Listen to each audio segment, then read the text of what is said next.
गजपति जिला पार्लाखेमुंडी स्थित स्नातक महिला महाविद्यालय ठारे जातीय सेवा योजना संगठन तरफ जातीय महावृक्षरोपण सप्ताह महासमारोह पालित हो जाइछि।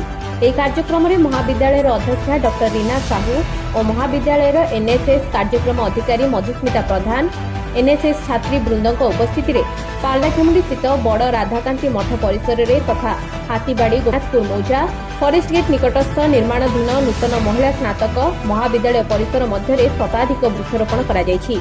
एही वृक्षगुड़िक मध्य छायायुक्त औषधीय वृक्ष देवकार्य व्यवहृत हेउथबा वृक्ष तथा विभिन्न फल जातीय वृक्षरोपण करा जायछि। एथि पूर्व एनएसएस तरफ गुमा ब्लॉक एवं गोसाणी ब्लॉक राजरास्ता प्रांतर में वृक्षरोपण करा जायछि। एहाकु सहर बासिंदा तथा बुद्धिजीवीगण उच्च प्रशंसा करी कार्यक्रम को उत्साहित करिसेंति।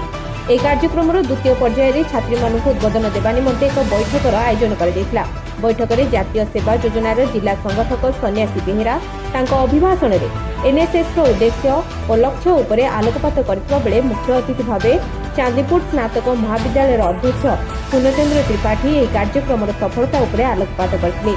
वृक्षरोपणर तात्पर्य उपरे छात्री मानक उद्बोधन दे प्रमाणपत्र प्रदान करथिले। राजेश पात्र एल अशोक और के दुर्योधन तत्वावधान में कार्यक्रम परिचालित होइछि।